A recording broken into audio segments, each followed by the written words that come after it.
Assalomu alaykum yaxshilar, yaxshimisizlar? Qabulimizda bundan bir 8 yil, 9 yil oldin o'sha revmatizm hisobiga klapan bujmayib, aortal klapan toraygan, uni balon dilatatsiya qilingan. Klapan yangilamagan.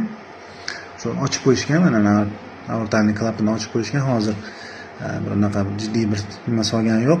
Lekin davolanmaslik, qana mana davolanmaslik bu profilaktika deydi. Bitsilina profilaktika degan narsa bor.